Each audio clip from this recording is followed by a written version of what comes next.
What's up, everybody? Welcome back to the Thanksgiving edition DFS and Bet Karma podcast. I'm your host, AC. We got Ben Hostler on tonight. I know he's going to chime in and say I've been ducking him and all of you. That's not the case. I've had so many damn life things going on, moving.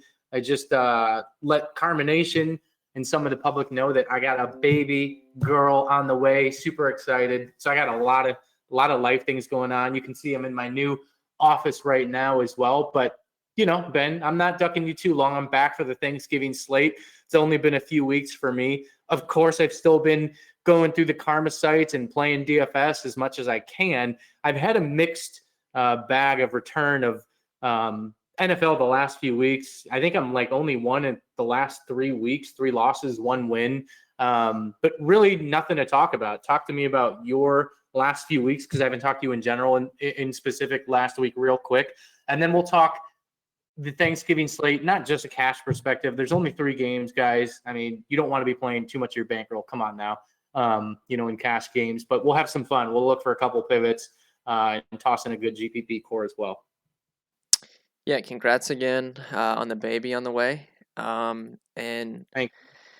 Yeah, last week, week 11 was not good for me either.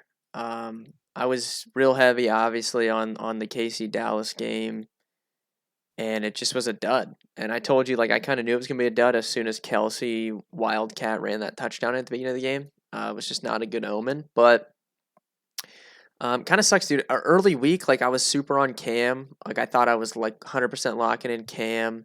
I was gonna have Devontae Adams and Tyreek Hill. That was my plan, and it just didn't. I don't know. I ended up moving off it, and I had the full game stack, and it just didn't work out. But Thanksgiving's here. Obviously, we like the Thanksgiving slate. I do. I completely agree. Not gonna grind cash as hard on just a 3-game slate, but I'll probably focus a little bit more on just the single entry tournaments for this 3-game slate. Yeah, I ended up going with the Mr. Huntley from Baltimore in cash games. I thought, again, and still he basically hit, 3x? I think he came just shy of 12. He was 4,100. He did what I thought he needed to do to squeeze by in cash games. I won some 50-50s, but really not much at all. It was just a weird slate, low amount of points. But again, Ben, looking back at it, I was frustrated myself. I had Cam in my lineups all week. Of course, I came off him. He was the number 1 projected Karma value quarterback in our models at dfskarma.com. Make sure we're going to go over the projections portal like we do every week for the YouTube family. Check it out right now. We're going to go through it. Karma value is the number 1 thing you need to look for, especially for cash games in value. And then you can look in the ownership projections column, look for some low owned plays when making your GPP lineups. What else, Ben? Let's get into the Thanksgiving slate itself, right? Quarterback, cash game. I mean, who are you looking to play? And then also, who is your leverage play? Let's just kind of think about this slate making 2 lineups tonight, since it's only a 3-game slate. We're not going to get 2 into cash, but 1 cash build, 1 leverage lineup. Yeah, I think it's pretty clear. Josh Allen has the highest ceiling on the slate. Haven't really seen it though. He hasn't hit 30 DraftKings points since week 6, I believe. But it is evident that he has the highest ceiling on the slate, and then Dak would be second. But again, we haven't seen it really from Dak either. Very rarely. He's topped 30 DK twice this season, I think, and he just isn't throwing as much. They're just not throwing as much as we kind of thought preseason. If they get down, he'll throw a lot, right? Against Tampa in week 1, he had 58 attempts, and everyone was kind of prepping for him to just put up another season like he did last year. And then the next games after that, 27, 26, 22 attempts. He hit 50 in that shootout against New England, and then he got to 43 last week when they were trailing. But if they're not losing, he's just not. You can't project him for much more than 30 pass attempts, I don't think. And I don't think, they'll get down early to Vegas. We'll wait and see. So those guys have the highest ceilings, but I don't know. I mean, I don't think there's any must plays here. I know Sam and I were talking earlier today. We both are interested in Derek Carr at 5,900 against Dallas. I think he's might be my favorite play. We'll wait and see. I haven't built any lineups. I don't know if I need the salary or if I can get up to one of those guys, Yeah. but I do think Carr at 5,900 is definitely interesting. Yeah, I'm not going to argue anything there. Again, if we're looking at the projections portal, YouTube family, hey, shout out to YouTube. You guys have been great all year long. If you can do something for me right now, smash the like button. If you want to drop a comment in there, drop a comment. Ben and I are in there answering questions about DFS, life, whatever you want to talk about.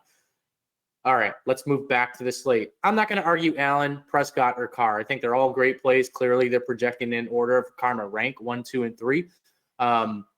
I did like Dak if I had to choose one. I'm not scared of anything as far as losing all the wide receivers, the COVID, injuries, whatever. You know me, Ben. I am your traditional maximalist home game, dome game, Thanksgiving slate. I'm definitely looking at the home teams always historically, especially in a dome game. I mean, to me, it's like right now it's a no-brainer. I'm leaning Dak as long as it fits my builds. I haven't really made any builds yet. So that'd be my main lineup. And then, Ben, you didn't talk about, is Justin Fields out? Yeah, so they said Dalton will start, and then it looks like Jared Goff will be back. So it's going to be Goff and Okay. Dalton in that game. Yeah. I like hearing that Goff's going to be back. So I wanted to say my favorite by far leverage play is it's Andy Dalton, right? I mean, right now our projections portal's projecting him at 7%. So we got to think about this slate. We really got to play some chess with only 3 games. And if you go back a couple years, Ben, I don't know if it was 2 years ago, 3 years ago. Listen, Allen, Prescott, Carr, they're probably all going to score the same amount of points-ish, plus or minus. But Dalton, ownership wise, does have some leverage just in case things get weird, like the KC Dallas game. Like anything can happen.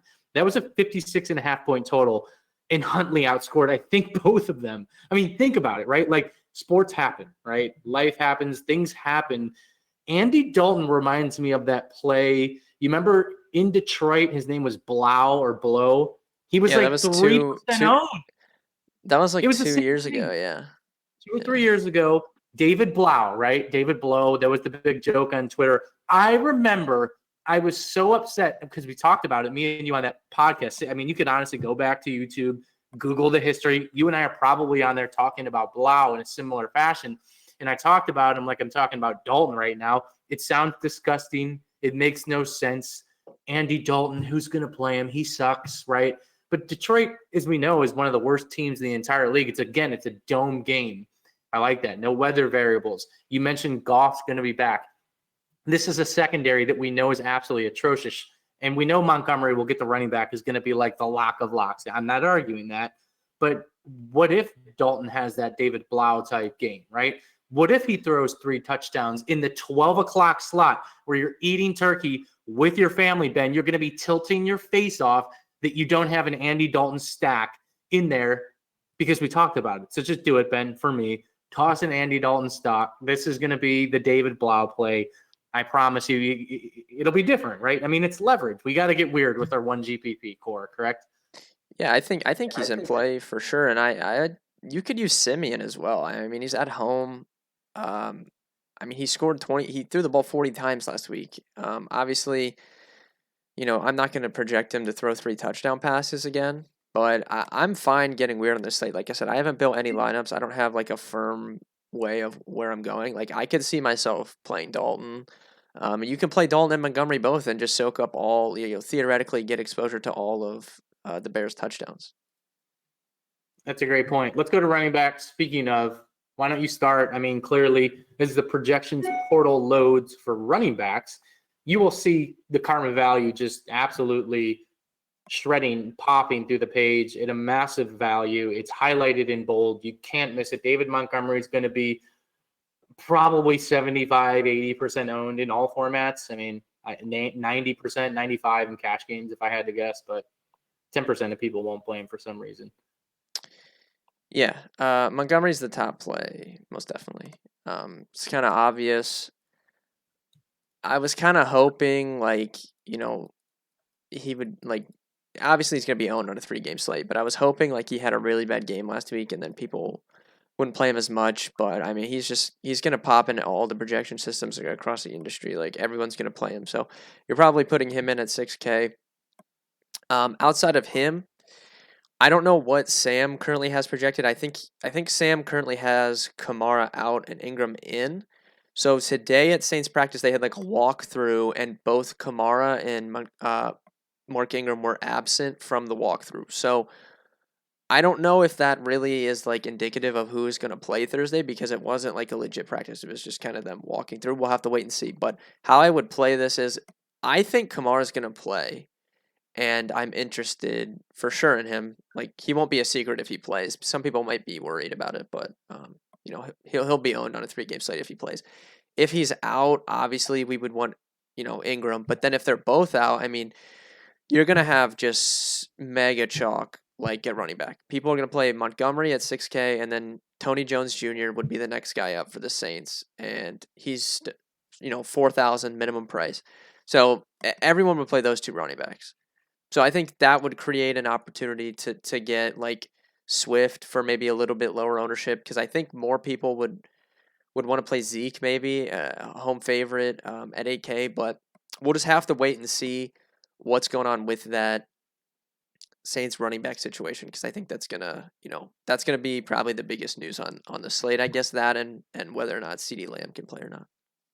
Yeah, for sure. And DeAndre Swift, I mean, this dude's just a monster. I mean, it's every week. I mean, he's getting the usage. Obviously, we know he's getting the targets in the passing game. I don't think actually last week, just a weird game with the Browns. I don't think he had as many catches, but he just got the job done. Like another 130 yards, 120 yards. I mean, he's unstoppable. I mean, you can play him in all formats, obviously. And I say this lightly, he'll be quote unquote, to your point, Ben, lower owned in air quotations than he probably should be for a 3-game slate, if that makes sense. I mean, we're projecting him at 40%. I mean, I feel like you should go 2x the field on him if that's the case. I like Tony Pollard a lot this week. There's some isms with Zeke, not necessarily 100% injured, but bothered. Tony Pollard just looks good, man. He looks fresh. Talk about a leverage play. I like that play a lot. Just to make, a couple weird GBPs in the $20 or any 3 max entries this week. I mean, Tony Pollard easily could have 2 touchdowns, 80 yards, and 4 catches this week. That's kind of like the leverage I'm looking at right now, and totally agree with the other points. Obviously, you need to monitor that stuff.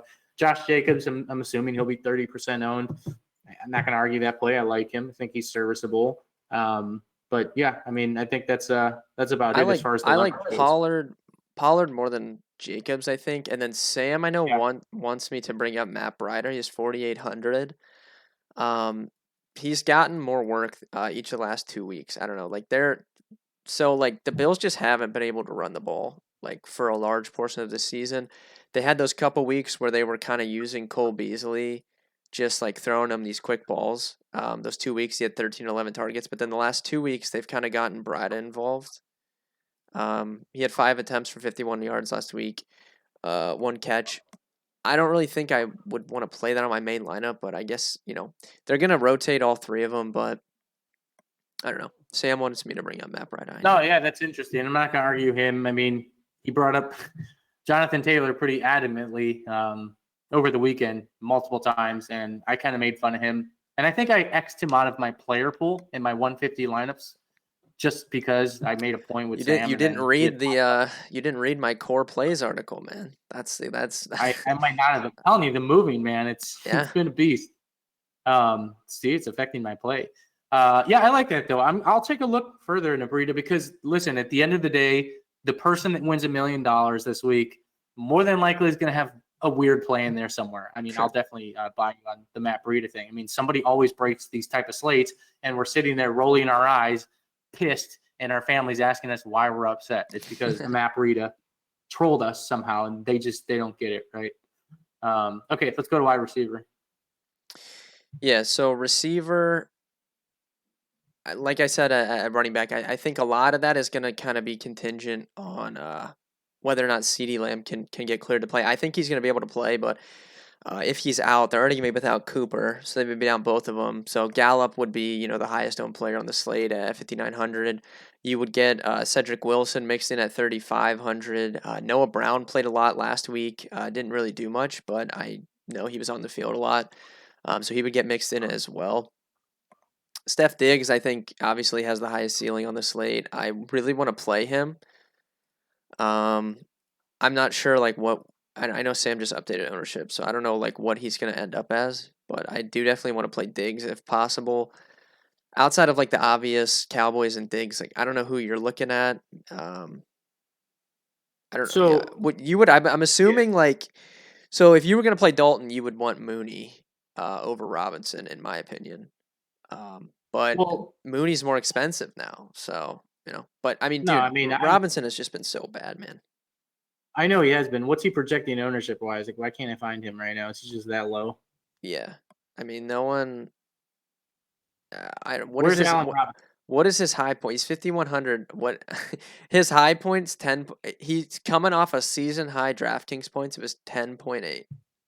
I don't think Sam has him in the projections portal. But anyways, as you were talking about like kind of who I'm looking at, I guess it's funny to see Cedric Wilson literally as the number one karma value. And I'm assuming, I mean, I see 28%. To me, that's not like mega chalk on a 3-game slate.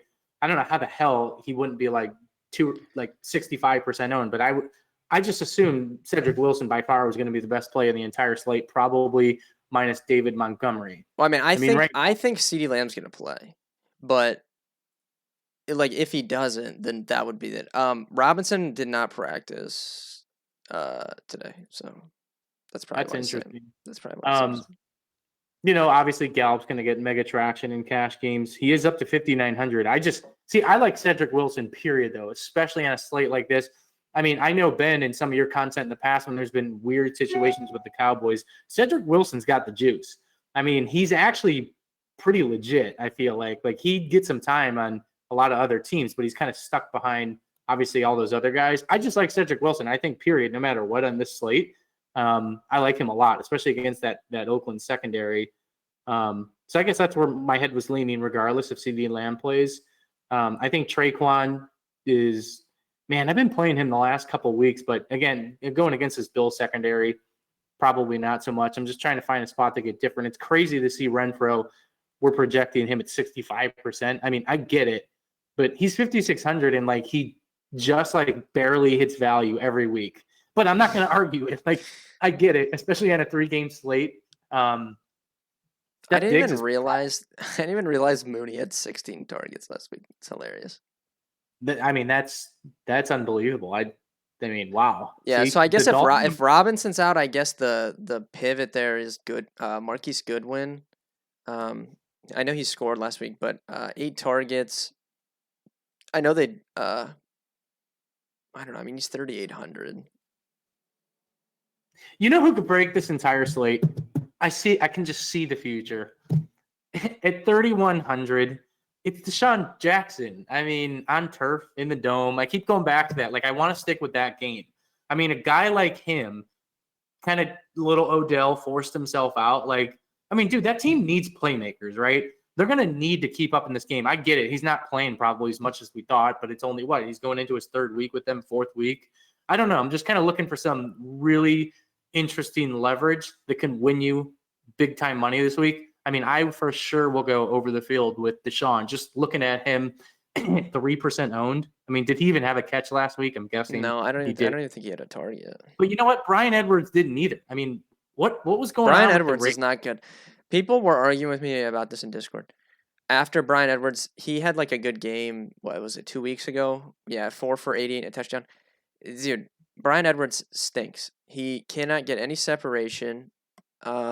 This guy, he was supposed to be good coming out of college, but just hasn't lived up to it. I legitimately think he is just bad. I think he's just bad at football. So what's your take on Deshaun? I mean, I know you secretly deep down like it, but I know you're going to hate it because he's probably got no production. I can't. He just doesn't play right. I don't understand. Like, come on, dude. Like, well, that's because like when they got him, and then that first game he had that like ridiculous fumble.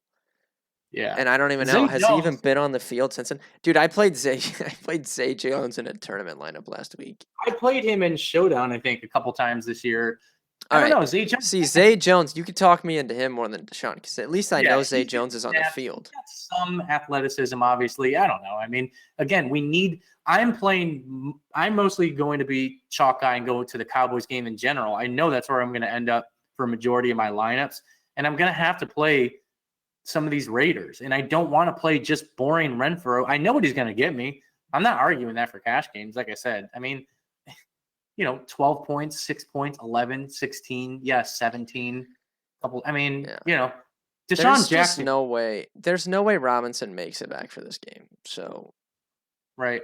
That's yeah, interesting. I mean, Mooney's going to be just massively owned, I feel like. Everyone is going to see 16 targets like in the game log, and they're just I gonna mean, play, that is egregious. I mean, it's Yeah. kind of like got to let a little bit too. And they're not expensive. Like, you just put Mooney and Gallup in both. I don't know. The more you're talking, because it is a short week, maybe there is more of an edge than I thought in cash games. I mean, I just personally will not play as much of a volume as I normally do. I mean, I'll still play a decent amount, but I don't know. We'll see. Anything else at wide receiver? I mean, again, anything leverage wise. Noah Brown. I mean, is this guy going to get any work with the Cowboys? Dude. If CeeDee Lamb, Noah Brown played a decent amount last week. He had like a bad drop early on. Josh Reynolds. Are we gonna play Deshaun Jackson, dude? We can't do this, can we? I'll toss him in a GPP. Again, I want massive leverage. If Hunter Renfrow's 70% owned, which is what we're projecting him for, like, dude, I gotta play some Raiders. Like, I cannot play just Hunter Renfrow. We'll get to tight end. Let's go to tight end. It's I mean, Darren Waller will be heavily owned, which is fine, and we love him. I do, you do, whatever. We don't even need to talk about him. He's a baller. I love Dalton Schultz this week. I'm sure you do and others, right? I mean, so those two, and then we got to get weird from there, correct? Yeah. I mean, just early thoughts for me. I'm not going to play Waller. I don't know. I never play him. I never spend up a tight end, dude. I've done it one time this year. I played double tight end with Kelsey. I don't know. I just never spend up a tight end. Maybe I don't want to say I'm not going to play him because I don't know. You guys will have to check my article, which will be out tomorrow. But I don't know. Early look, no. Schultz, yeah, fine play at 5,300. I think probably like the chalky move could be whatever goes on here with this New Orleans situation. So Troutman obviously had a good game last week. 5 for 50 and a touchdown. He's doubtful. After him, they have so they have like Juwan Johnson. Yeah, Juwan Johnson, and then they have Nick Vannett too. But Juwan Johnson has the juice. He scored, I think 3 touchdowns this season. He was good in the preseason. 2,600. That could be like a thing for sure. The problem is, it's not like a normal slate where there's all these spend up guys we want. That's the inherent problem with this slate. I feel like Juwan Johnson, amazing play. Probably, I guess, in cash if we figure it out. But I feel like you are going to need a Schultz or a Waller. Just looking at it. People will fall for the Dawson Knox trap. He got 10 targets. Like, come on, dude. Like, I like Knox, dude. I like Knox. I think Knox is a good play. Player, but I'm not playing Cole Kmet. People like to play Cole. I have not figured out why these people like to play Cole Kmet. It's unexplainable. How does he not produce though? Like, I don't know, but he's like always owned. He was like chalk last week. Cash games. I almost played him, but I didn't. I had Waller. I went to Kmet, and then somehow I don't even know what the hell happened. I don't know. I'm not playing Kmet. I'm just not playing Kmet. I like Knox. Knox might be my favorite. I'm not gonna lie to you. Knox might be my favorite player right now. I mean, I'm not gonna argue the price value. I guess what I was trying to say was 10 targets. Of course, everybody's gonna look at that and be like, "Oh, Dawson Knox, I'm playing him."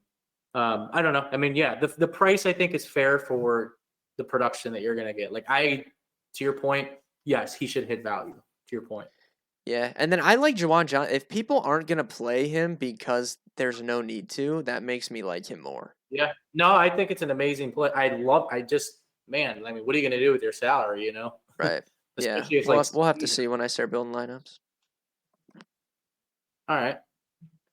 Anything else? No, so we're gonna have more. People were asking me about this. Like, we're gonna have more content later on in the week. Obviously, like, I'm gonna have an article for the Thanksgiving slate, like per usual, and then we'll have all our normal stuff for the main slate too. Like, we'll have main slate videos later on in the week. But I'm excited for this slate, man. I love these 3 games. Yeah, no, I mean, honestly, dude, this is like the best time of year, like going into Christmas, not to get sentimental, but it is. It's awesome. But having the sports, watching with the family, it is cool. Like, you got to admit, like, you're kind of tilting the sports, but you're enjoying the family time, crushing good food. It's a good time, right? And we love doing it, no doubt. Yep.